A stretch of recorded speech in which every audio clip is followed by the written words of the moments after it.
Время новостей на канале Абаза. В студии Марина Будба. Здравствуйте. Сегодня в выпуске. Истории и факты из жизни первого президента Абхазии. Круглый стол, посвященный дню рождения Владислава Арденба.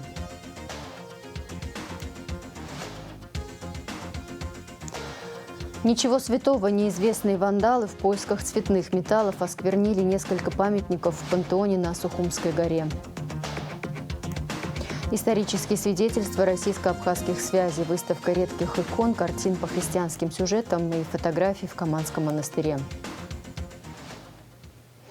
14 мая исполнится 77 лет со дня рождения первого президента Республики Абхазия Владислава Арденба, которого не стало 4 марта 2010 года.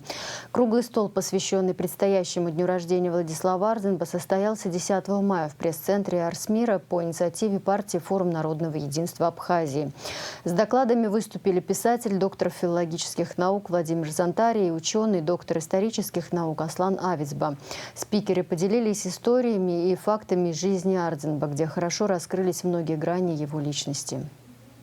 Не дай Бог нам, будущим поколениям, забыть нашу историю, забыть заслуги Владислава. К сожалению, к большому сожалению, такие моменты сегодня существуют. И отдельные попытки связать и нивелировать имя Владислава. Каждый из нас в нашем обществе, какую бы он нишу ни занимал, где бы он ни работал и чем бы он ни занимался, должен, когда говорит о истории, в особенности, когда говорит о личности Владислава Арденба, он должен давать себе отчет, что это не должно быть поверхностным, конъюнктурным, и в угоду какой-то в сегодняшней ситуации политической это ни в коем случае нельзя допускать. Участники встречи рассказали, каким остался в памяти лидер абхазского народа. Видеоверсию круглого стола смотрите в эфире Абаза ТВ 14 мая, в день рождения первого президента Абхазии Владислава Арденба.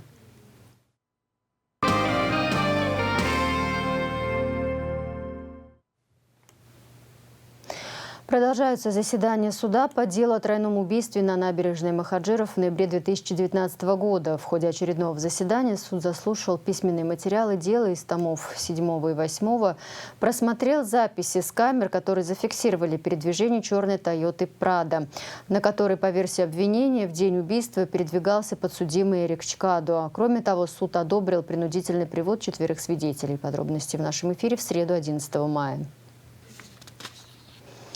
Неизвестные вандалы в поисках цветных металлов осквернили несколько памятников в пантеоне на Сухумской горе. Речь идет о надгробиях советского и абхазского государственного деятеля Аслана Оторба и его супруги Татьяны Канджари, а также видных советских политических деятелей Григория Пиля и Тимура Кецба.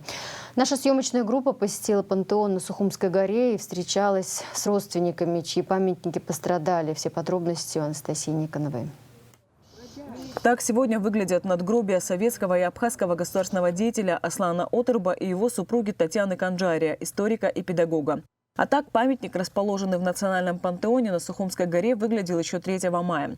В этот день семья в православный праздник посетила могилу родственников. Все было как обычно. Бронзовые образы супругов находились на месте. А вот уже 9 мая, в День Победы, дочери и внучки супругов Оторба Канджари поднялись к могиле родителей и увидели, что неизвестные осквернили памятники. Мы были буквально 3 числа на Радоницу, православный праздник, мы были здесь на могиле. Спустя неделя не прошла, вот на 9 мая мы приехали, дед прошел всю войну, ветеран Великой Отечественной войны. И когда мы пришли через неделю, уже не было наших барельефов. То есть не так, что мы приходим там в год раз или когда-то, мы часто в месяц 2 раза посещаем могилы наших предков. Нам, как семье, это не передать нашу боль, да, от этого, то, что не сделали во время войны наши враги, да. То есть получилось так, что сейчас в мирное время вот произошла такая ужасная ситуация. Сегодня это сделали одни, завтра это могут повторить другие. Мы, естественно, все восстановим, сделаем барельеф и так далее, но во-первых, конечно, мы не сможем восстановить барельеф, который Марина Ефремовна Эшба делала, да, то есть это известнейший скульптор, и, не знаю, в Абхазии, наверное, нет человека, который бы не знал ее, и она считала это одной из лучших своих работ. Народный поэт Абхазии Мушни Ласури отмечает, что пантеон – место захоронения выдающихся личностей своего народа. Здесь покоятся известные писатели, поэты, политики, такие как Кезем Агума, Иван Тарба, Шарах Пачаля, Михаил Трапш, Нелли Тарба и другие известные люди.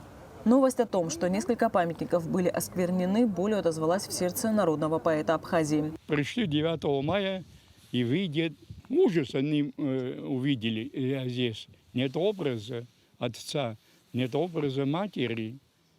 Это, знаете, это, конечно, позор, но слово «позор» не все это выражает. По-абхазски есть такое понятие «апсра», «айт-апсра», то есть это двойная смерть, что ли. Они здесь плакали, они не смогли сегодня, значит, подняться к вам. Но об этом уже, по-моему, становится известно республике. Каким-то образом что-то здесь надо, конечно, исправить, каким-то выводом надо прийти. Но одними мероприятиями, этими постановлениями и так далее трудно что-то, мне кажется, исправить. Это дело всего народа. Вот. И человек изменился, человек стал совсем иным, мелким. Он почувствовал, что он ненаказуемый, все дозволено ему. И не только этим воришкам, но и многим. Атмосфера такая.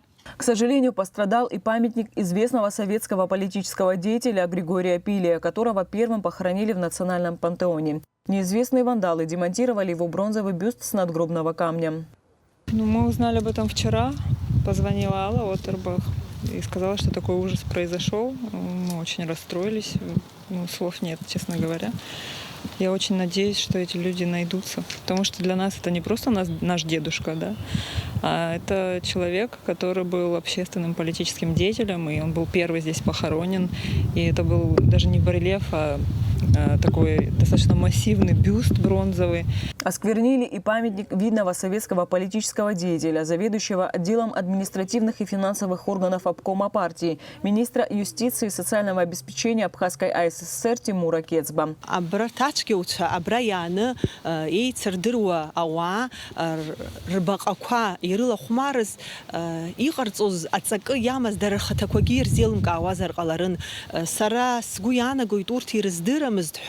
Аслан Тамшигу Паотерба Йома, Григорий Плия Йома, Тимур Кецба Йома, Рхатара Ацак Артауа, Рыжлар Рзыхан, Ирхыргоз, Яхяхунткара Ямуа Хепшимра, Язукпоз, Дарен Рамтес, Хачнамырха Язукпоз, Апсуа Ирегуа Цейча, Иреуп Яхя, Авандалча, Збакаква Ирлохмарез.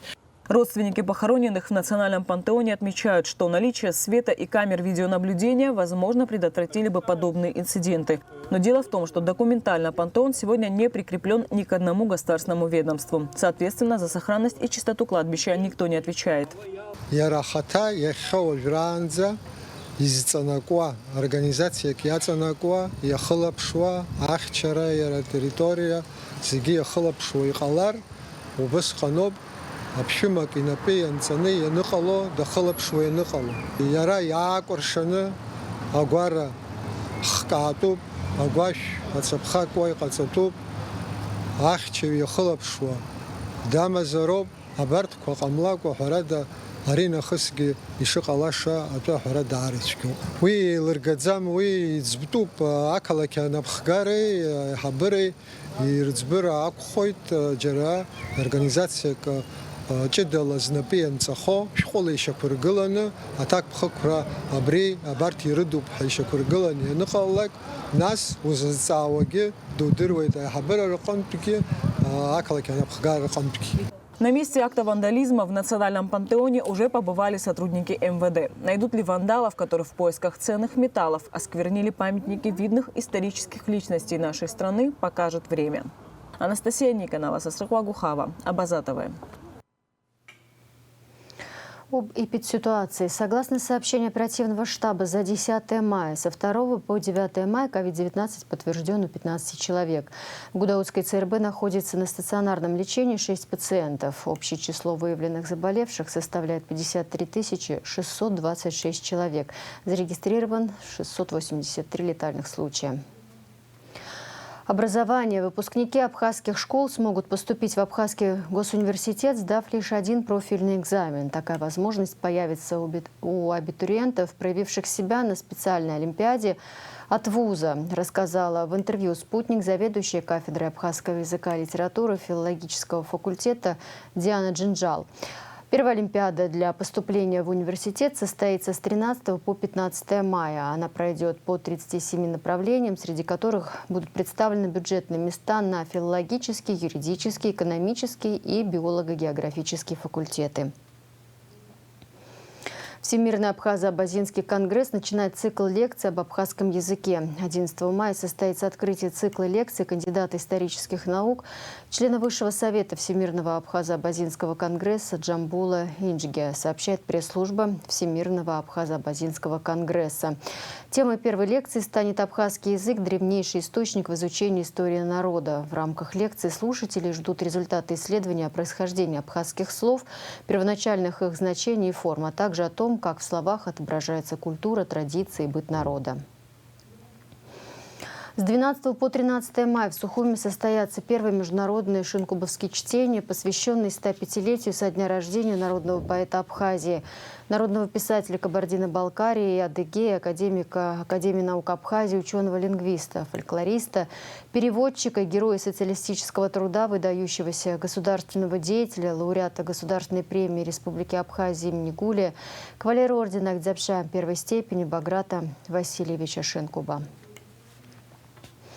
12 мая в селе Гумиста Сухумского района состоятся юбилейные мероприятия в честь 110-летия школы, одной из старейших армянских школ в Абхазии. Предполагается участие представителей высшего руководства страны. Культура. 10 и 11 мая на сцене Абхазского государственного драматического театра имени Самсона Чанба состоится премьера спектакля «Четвертый стул» по пьесе известного итальянского сценариста Танина Гуэра. Режиссер Роман Сабо в ролях актера Абхазского театра Хибла Мугба и Саид Лазба. Выставка редких икон, картин по христианским сюжетам и фотографий состоялась в Каманском монастыре. Наши корреспонденты побывали на мероприятии, которое собрало абхазскую и российскую интеллигенцию и духовенство. Подробности в репортаже Марианны Котовой.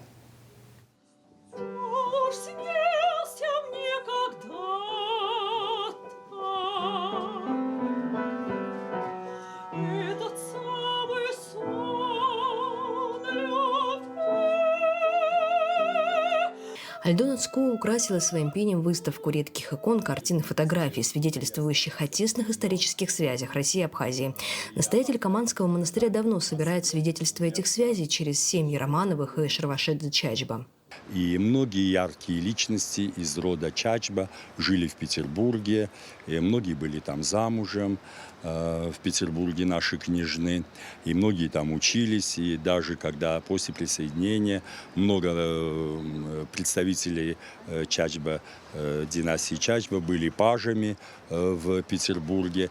И вы знаете, конечно, мы акцент делаем на княжну Мэри Чачба, известную любимицу всего Петербурга, которая после революции, конечно, переехала жить во Францию и, конечно же, скромно прожила свою жизнь. Обычно люди с такой внешностью, с такой красотой, с их именем связано много скандалов, но с ее именем не было связано никаких скандалов. Она тихо прожила во Франции, где ушла из этого бренного мира. Поэтому это уже, как можно сказать, что связь разных времен, разных эпох и разных людей. Да, я думаю, что мы должны объединять людей, объединяться, потому что Бог объединяет, а враг человеческого рода, дьявол, разъединяет людей. Но не только род Шарвашидзе Чачба был тесно связан с Романовыми. Тамара Лакарба рассказала, как чтил ее знаменитого предка сам государь всея Руси. Николай II, его принц Ольденбургский пригласил в Гагра на один день. И Морев Николай II прибыл в город Гагра. И вот здесь, значит, Лакарба Тахир с двумя сыновьями, это вот фотография здесь, если кто-то заинтересуется, встречают Николая II.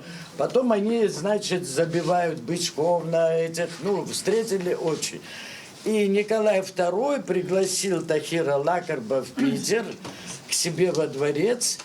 Он находился там 6 месяцев, и ему дал он звание генерала. Супруге подарил какую-то необыкновенную посуду. Не стоит забывать заслуги русских князей перед Абхазией и ее современностью, говорят историки, вспоминая факты биографии других представителей российской знати, напрямую повлиявших на судьбу нашего субтропического края. И вот Сашенька Альденбургская, Александра Петровна Альденбургская, вышла замуж за брата царя и стала Романовой. А сын Сашенька, который был, он вырос и стал Александром Петровичем Альденбургским, создавшим климатический курорт Гагра. То есть связь тоже у нас Абхазии и России налицо. В ходе выставки коллекция Каманского монастыря пополнилась новыми экземплярами, подаренными гостями мероприятия. Книгу «Царь Иудейский» 1914 года издания отцу Игнатию преподнес правнук настоятеля Каманского монастыря Иоанна Голубева. Отцу Игнатию книгу «Царь Иудейский» Константина Романова, он писал под псевдонимом К.Р. Написана она в 2014 году, незадолго до смерти. Вот. В советское время, естественно, она была в запрете, сами понимаете, почему. Вот. Но сейчас она довольно так популярна, особенно православное. Издание старинное. Издание еще, да, прижизненное. Издание Константина Романова. Если интересно, Булгаков очень много взял для «Мастера и Маргариты» из этого романа, да. Например, образ Пилата «Нет ничего хуже трусости», помните? Это отсюда. В день выставки храм в Каманах отметил и День жен-мироносец, традиционный православный праздник, который отмечают в основном в России. Марьяна Котова, Инала Гухава, Абаза ТВ. 16 мая в Центральном выставочном зале состоится открытие выставки канонической православной иконописи «Святые войны». Выставка организована по инициативе Министерства культуры Республики Абхазия и Тамбовского государственного университета имени Державина. Экспозиция посвящена 9 мая и завершает цикл мероприятий, посвященных празднованию Дню Победы, организованных Державинским университетом совместно с зарубежными партнерами из Абхазии, Беларуси, Казахстана, Кыргызстана, Сербии и Узбекистана. Работы выполнены иконописцами объединения тамбовских художников-иконописцев «К свету». Праздничный концерт, посвященный героическому подвигу участников Великой Отечественной войны, состоится 12 мая в Абхазской государственной филармонии. Выступит Елена Анкваб, сопрано, Астанда Джикерба, фортепиано. В концерте примут участие Анастасия Курочкина, флейта, Ирена Акуджава, скрипка, Михаил Алхазов, альт. Спорт. Абхазские борцы стали победителями и призерами 2 турниров. В Ставрополе открытого краевого турнира по вольной борьбе среди юношей и открытых межрегиональных соревнований по вольной борьбе среди юношей «Борьба за победу», посвященных Дню Великой Победы в Великой Отечественной войне. Тренируют спортсменов Игорь Бирай, Мираб Хашба, Размик Алабян, Джон Партанадзе и Инал Бобо. Саид Адлиба стал золотым призером открытого чемпионата города Сочи по самбо среди мужчин, посвященного празднованию 77-й годовщины Победы в Великой Отечественной войне. В весовой категории до 98 килограмм. В турнире приняли участие 145 спортсменов. Кроме того, бронзовым призером чемпионата стал Артем Хатамян из Гагры. В завершении выпуска прогноз погоды.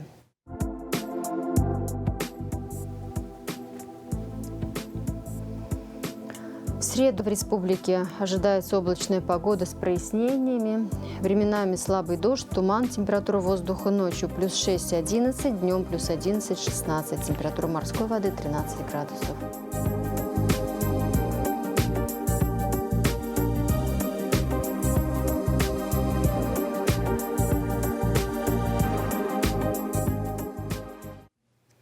На этом пока все. За развитием событий следите вместе с нами. До встречи!